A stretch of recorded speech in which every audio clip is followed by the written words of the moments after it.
Hello and welcome back to When I Swap a Beams into a Tacoma.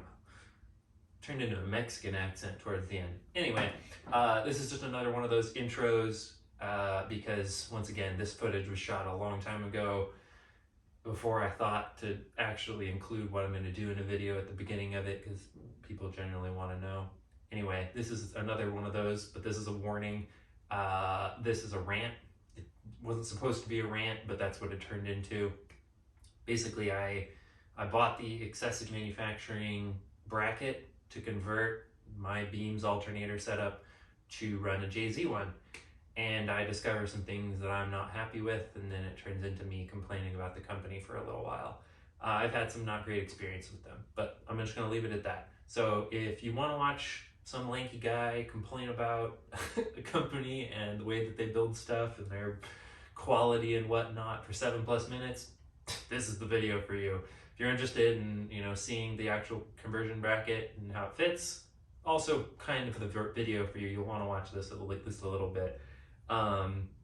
If it isn't, no hard feelings, I completely understand. I promise that the next video I will be continuing to refresh the engine, and it should be done next video where everything will be refreshed, and then we can really start figuring out, is it gonna fit in the truck and whatnot.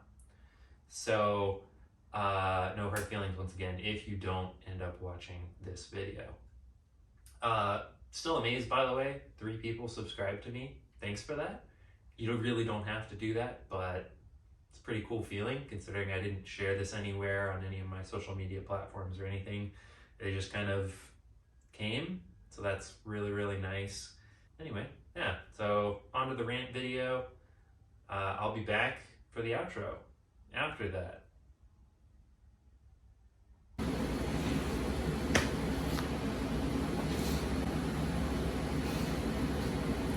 Okay, so this is the next update, about a week later. So engine's pretty much ready from kind of like here down. As you probably saw, if I included any information about what I did before, I replaced pretty much every rubber gasket, rubber seal, obviously redid all the oil pan gasket, upper and lower, brand new timing belt, all time, brand new tensioner, all new pulleys, bearings, everything. A little update, I did find out that this got crunched pretty good, so I don't think a belt will fit on my AC compressor pulley, or clutch, whatever you want to call it. I did a little research. I can buy one, but I'd have to buy like a full thing from Japan or a used one on eBay. So I hit up my really good friend Ken, and he agreed that he would trade me, which is super, super cool of him. Really grateful for that. Everything else is pretty much ready at this point. I did go ahead and order the Xcessive kit. I'm gonna try not to get on too much of a rant. I've had some really terrible experiences with Xcessive Manufacturing. Yeah, I just had terrible customer service experiences, and on top of that, I've just not had great luck with their products. The fit and finish has even gotten worse over the years. They usually fit okay. I don't know, I've had issues with them. They're incredibly overpriced in my opinion for what you actually get. And I'll kind of show you what I got, and I'll explain a little bit about it. I bought the alternator kit. As you can see, yeah, got yeeted by a forklift pretty good. So stock alternator, not really an option. So I picked up the Xcessive bracket so that I can use a JZ alternator. It's not bad. It's very thick metal. It's MIG welded, but it is welded pretty decently. Some of the welds down here are pretty shit. The part that really bothers me though, and I'm not sure if it's gonna be able to pick up on the camera or not, but you can even see underneath the powder coat or whatever, they didn't even bother to clean off the slag from a freaking MIG welder.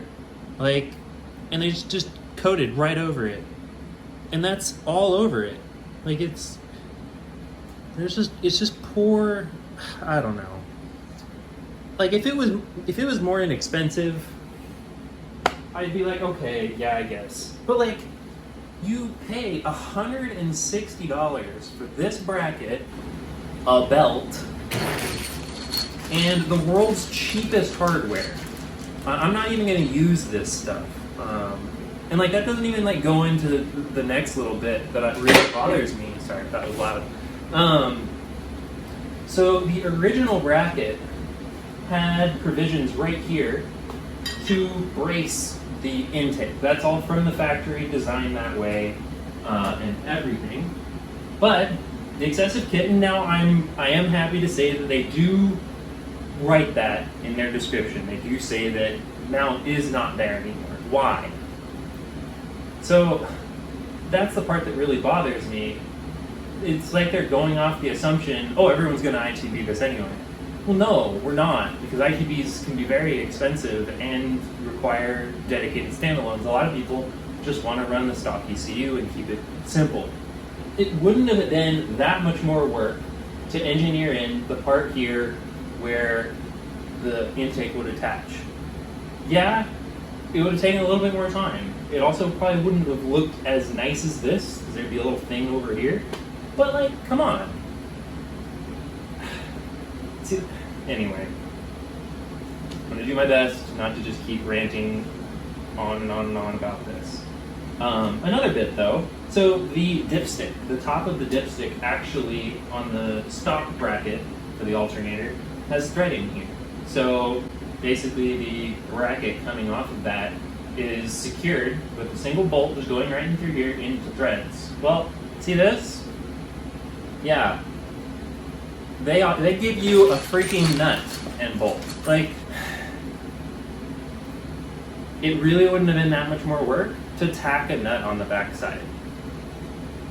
And then now every time you have to remove something, you then have to worry about the nut that's on the back side and trying to get a wrench back there. And it's just a lot of things like that that just really, really bother me. And once again, like if this cost between $60 and $80, I wouldn't be complaining. It'd annoy me a little bit, but I wouldn't be going on a rant right now about it. But this is $160. I don't know. I think I could have made one myself. I didn't want to have to deal with like belt alignment issues though. And at least if I get something from a manufacturer, hopefully it will it'll work.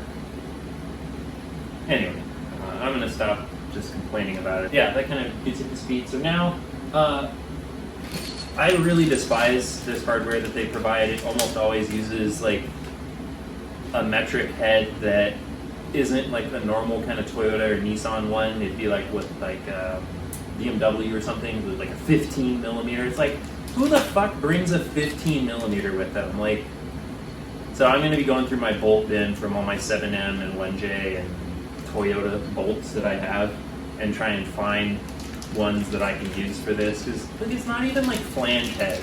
Like, it's the cheapest of the cheap shit, and it really, really bothers me.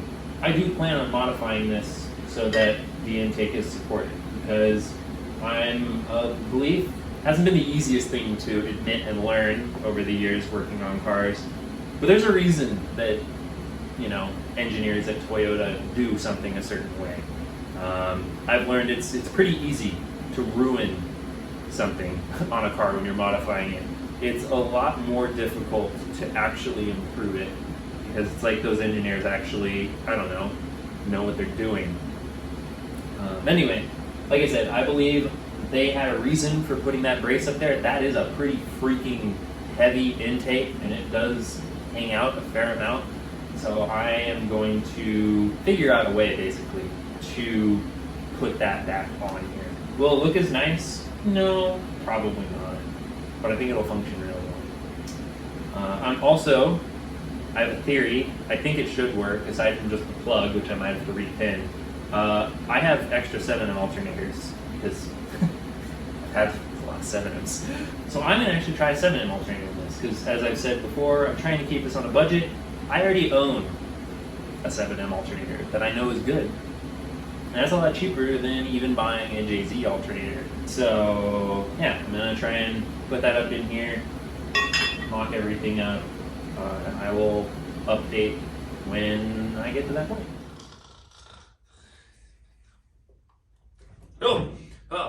Oh, you're back. Yeah, so hope you enjoyed that rant and the small amount of information about the bracket. Thanks so much for watching if you did. I hope to see you next time, where we are going to continue refreshing the engine. There'll be more of my wonderful jump cuts and random talking, most likely. Who knows? Voices, accents, who knows? I don't even know what I'm going to do in the next 10 seconds. Well, that's not true. I'm probably going to press the stop record button. So I promise we are absolutely going to get to the beam swap. It is going to happen. I know it seems like these are just all teasing and stuff like that, but I really want to have the full, as much as I can, the full story and everything that kind of led up to it and everything, because I'm documenting the entire experience. Thanks again for watching. Okay, thanks, bye!